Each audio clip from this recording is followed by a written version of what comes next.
Inilah tampang pemukul Jenderal Lois, si bos beras kini pasrah beringkuk di sel penjara Polsek.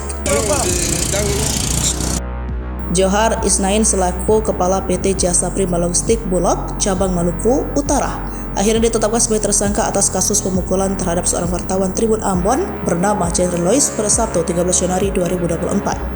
Dilansir dari Tribun Ambon, penetapan tersangka dilakukan setelah penyidik Polsek Bagualah melalui serangkaian penyelidikan yang memiliki dua bukti kuat, yakni berupa keterangan saksi dan surat visum.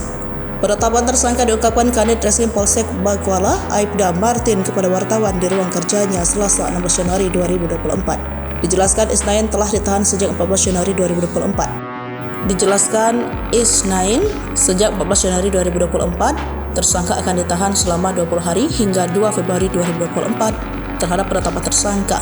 Penyidik menyangka tersangka Johar Isnain dengan pasal 351 ayat 1. Sementara masih dengan pasal 351 ayat 1 untuk pasal 18 Undang-Undang Nomor 40 Tahun 1999 tentang pers akan kita koordinasi lagi dengan pihak Kejaksaan Negeri Ambon dan pelaku juga sudah mengakui semua perbuatannya, tambahnya. Sebelumnya, kasus pemukulan berujung pengeroyokan terhadap Jenderal Lois, jurnalis tribunambon.com saat meliput peristiwa tergelincirnya truk bermuatan beras Bulog di Halong, Kota Ambon, Sabtu 13 Januari 2024. Dugaan penganiayaan itu terjadi di jalan raya yang berjarak kurang lebih 100 meter dari gudang beras Bulog Halong milik Perum Bulog Drive Maluku, Maluku Utara, Halong, Kota Ambon, Sabtu 13 Januari 2024.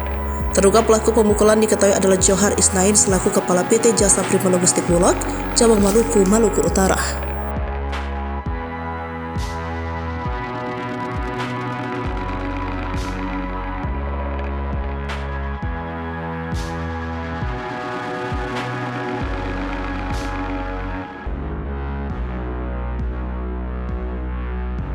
Download Tribun X sekarang, menghadirkan lokal menjadi Indonesia.